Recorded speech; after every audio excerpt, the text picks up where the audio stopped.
My Game Week 10 wildcard team is finally locked in, and in this video I'm going to reveal exactly what it is looking like. As always, make sure you do drop a like and smash that subscribe button. Without further ado, let's get into this video. So a quick reminder to you FPL managers that the Game Week 10 deadline is this evening, 6:30 PM UK time. Please do not miss it. I will be going live on YouTube from 4:30 PM UK time.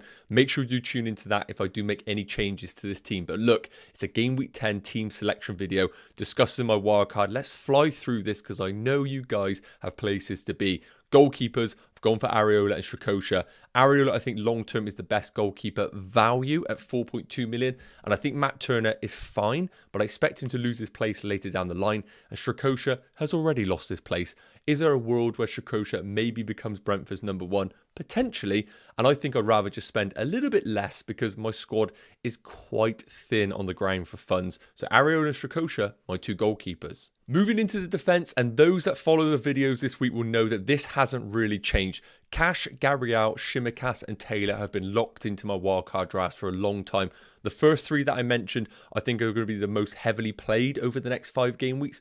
Taylor is simply a bench option, but could be played in game week 13 where there are a lot of tough fixtures over that period. But the last one which has been really up for debate is Mark Guy. Now I say my wildcard is locked, but things can always change. And that is one position that potentially could do so.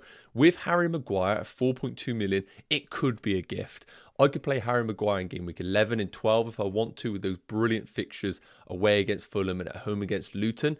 The only way I'd come from Guy is to downgrade. I don't think I would go anyone else at his price point because I think he is the best option to rotate with this defence. And Palace defensively are okay, but the fixtures suggest that there could be some clean sheets on the horizon. So this is my current back five. I am pretty much locked in on these boys. Now for the midfielders, and this is where a big change has been made. So Salah, Saka and Bowen have been locked into my drafts since day one basically.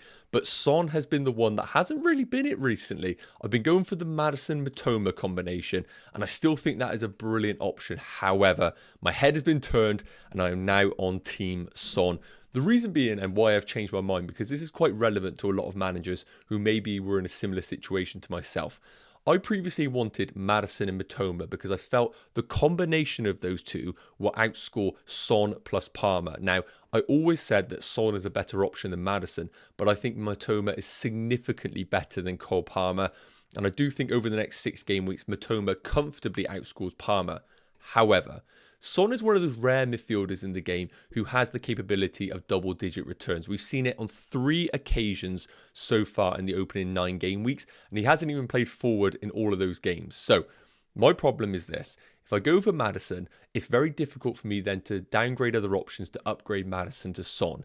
My thought process is I just go for the best Spurs option who don't have any Europa League or Champions League football playing as a forward. Simple as that. Knowing that if Son doesn't perform over the next few game weeks, I can downgrade to Maddison and then invest those funds elsewhere in the team.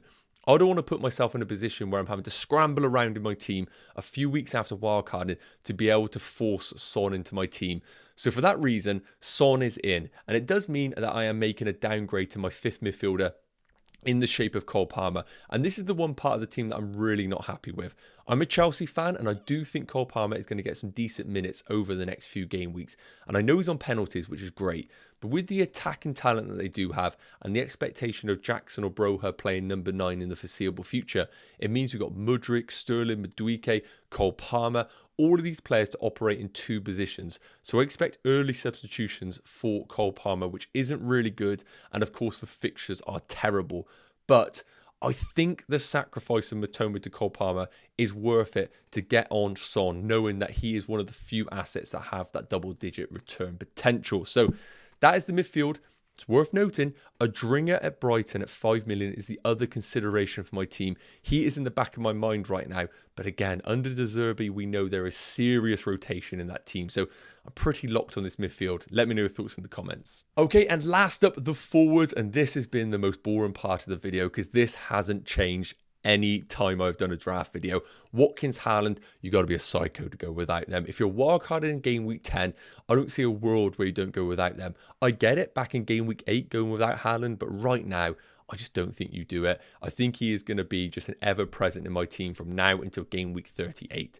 The third forward spot is up for grabs. I could do Archer if I don't feel like the funds in the bank are necessary. Then I will upgrade that to Archer on that deadline live stream. But right now, Mabama sat there on the bench. I just need to understand whether I need a stronger bench or not in the foreseeable future. But look, that's how the Game Week 10 wildcard draft is looking. I've made a few changes that I'm kind of happy with, kind of not, but I feel like I get all of the key players that I know I want, knowing that I will downgrade from them later down the season if I need to make those changes. And of course, just for a bit of reference, here is how my Game Week 10 team is going to look like from a starting perspective. Just to read it out for you guys, Areola in goal, more than happy with that at home against Everton. A back three of Shimikas, Cash and Gabriel. No benching headaches this week, which is fantastic, so I do think I will get some later down the line with Mark Guy. A midfield five of Palmer, Saka, Bowen, Salah and Son. And I'm putting the captaincy faith on Mo Salah. I don't see any other option that I want to consider. Saka great, Son great, but Mo Salah rested midweek in that Europa League fixture just smells like a haul against Nottingham Forest. And the front two, Watkins and Haaland. And I've put the vice captaincy on Watkins with that amazing home fixture against Luton. And I'm quite happy with this Game Week 10 team. I think long term it's set well, and I feel more comfortable now looking at this team, seeing Son in it. Yes, I would love Matoma. I do think Brighton could go really big this weekend, but I'm happy with this team and I'm content. Now, as I said, I will be doing a Game Week 10 deadline live from 4:30 p.m. UK time. So if I make any changes, that is the place to be. And obviously, if you have any questions that you want answered, make sure you do jump on that live and I'll answer them. It's usually a bit quieter, which means you get your questions answered, which is always great. So make sure you guys are subscribed and jump onto that deadline live. Yes, guys, okay, that is wrapping up today's video. Thank you so much for tuning in. As always, please do consider dropping a like and smashing that subscribe button. And I will see you at 4:30 p.m. UK time for that Game Week 10 deadline live.